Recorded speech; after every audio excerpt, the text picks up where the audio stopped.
Всем здорово, Рибентос, и в данном ролике мы поговорим о сильнейшем существе во вселенной Наруто, а именно про бога Оцуцуки, к форме которого стремится каждый представитель этой высшей расы. В теории это предел эволюции, который может быть в Наруто, а соответственно тот, кто достиг этой формы, будет считаться сильнейшим и непревзойденным. Но в данном ролике мы попытаемся выяснить, как достичь этой формы, существовала ли она когда-то и будет ли показана в будущих событиях в аниме Боруто. Долго тянуть не будем. Я Ван Кайф, и я желаю вам приятного просмотра.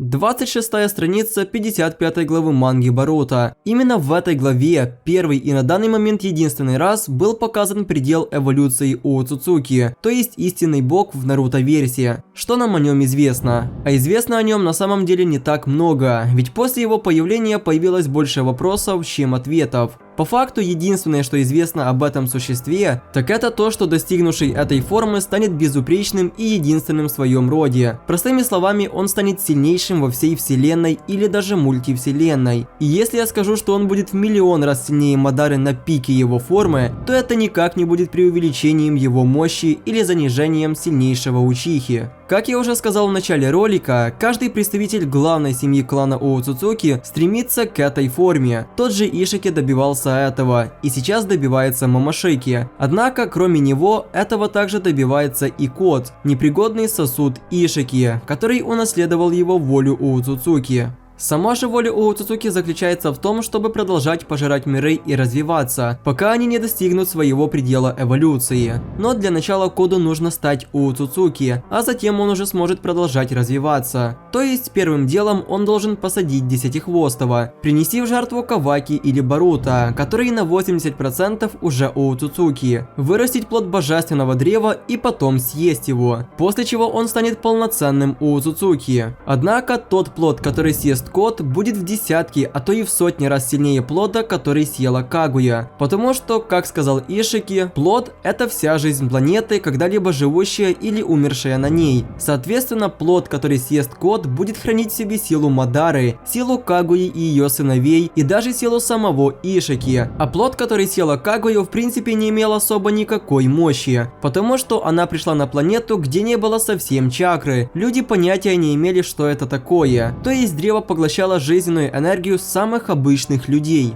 Если же Коду все же удастся добиться своей цели, то уже тогда можно будет двигаться дальше и поглощать все планеты, которые находятся во вселенной. Хотя такой исход событий очень маловероятный, потому что лично я не вижу Кода главным антагонистом в Боруто. Для меня на данный момент именно Мамашики главный плохиш, который вот-вот должен переродиться в теле Бориса. Но стоит признать, что Код суету еще наведет. Это лишь вопрос времени. С Кодом разобрались, возвращаемся обратно к богу Оцуцуки. Актуальной темой сейчас будет о его существовании, которое загоняет в тупик все мои мысли. В теории, если нам показали его внешний вид, значит он когда-то должен был существовать, потому что откуда Ишики знать, как он выглядит? Соответственно, если кто-то добился предела эволюции, то где он сейчас? Скорее всего, такое еще не удавалось сделать ни одному Оцуцуки, потому что это совершенное существо, которое никто и никогда не сможет уничтожить. Его появление равно концу света во всем мире. Да и слова Ишики о том, что Кот станет единственным в своем роде, это подтверждают. Поэтому делаем вывод, что бога Оцуцуки не существует и не существовало. Этот силуэт всего лишь представление Ишики о том, как выглядит предел эволюции его расы. В принципе, с существованием Грута мы разобрались. Идем к его внешнему виду. Сразу же, что бросается в глаза, как ни странно, его глаза, которые находятся у него за спиной. Судя по черной склере, это множество джоуганов, точно такие же, как и у Боруто. Но у него также есть два джоугана в области лица и еще один на лбу.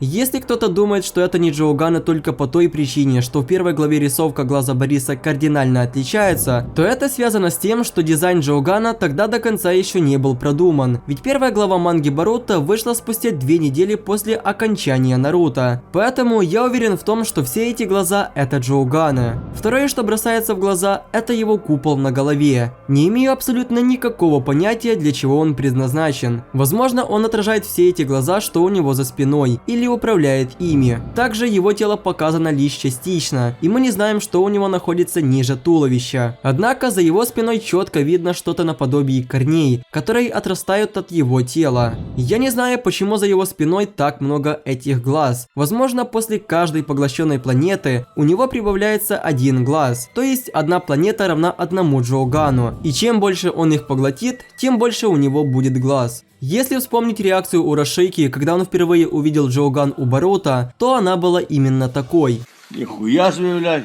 Однако, увидев этот глаз у Боруто, Момошики сказала, что он полностью унаследовал силу у Цуцуки. Да и тот факт, что Борис смог его ощущать и даже видеть, это подтверждает. На сегодняшний день у нас очень мало инфы о Джоугане. Однако, если этим дадзюцу обладает Боку Цуцуки, то понятно, что оно является сильнейшим глазом в Наруто-версии. Тонри сказал, что с помощью этого глаза Боруто станет вершителем судьбы этого мира, и он станет его ключевым оружием против будущих врагов. Однако, для меня все же остается тайной, что сделал Тонри с Борисом, и как он смог помочь ему пробудить Джоуган. Ведь давайте вспомним его встречу с Урашики. Тонри не имел никакого понятия о существовании главной семьи. Соответственно, он и про эволюцию у Цуцуки ничего не знает. А исходя из этого, он и про Джоуган ничего не должен был знать. Ну, получается небольшая и необъяснимая рояль. Да и судя с того, что Джоуган Боруто способен активироваться и деактивироваться, говорит о том, что это его родной глаз. То есть Тонри ничего не пересаживал, а просто помог ему с пробуждением. Вернемся к богу у Цуцуки. В теории его появление в аниме Боруто очень маловероятно, потому что, во-первых, как я уже сказал ранее, если какой-то у Цуцуки достигнет предела эволюции своей расы, то всему миру придет конец, потому что ему уже никто противостоять не сможет, даже господин Итачи. Во-вторых, эволюция в бога у Цуцуки происходит в течение долгих лет. Ишики как минимум 1000 лет уже находится на земле и никак не может ее поглотить. А для того, чтобы стать богом у Цуцуки, в теории нужно поглотить чуть ли не все планеты вселенной. А это просто невероятно много. Если брать во внимание, что в мире существует больше 100 миллиардов галактик, и в каждой галактике миллиарды планет. Ну короче, по факту вероятность увидеть бога у Цуцуки равна нулю. Да и единственный, кто на самом деле может им стать, это Момошики. Все же я не верю, что кот даже сможет превратиться в Цуцуки. В принципе, все, что я хотел вам рассказать, я рассказал. Делитесь своим мнением насчет бога у Цуцуки и Джоугана Боруто в комментариях. Также пишите, что вы думаете про появление этого существа в будущих событиях и будет ли оно вообще. А на этом у меня все.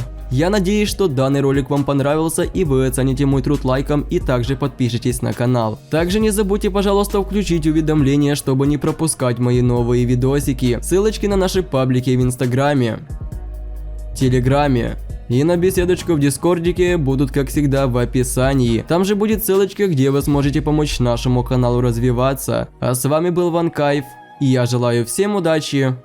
Всем пока.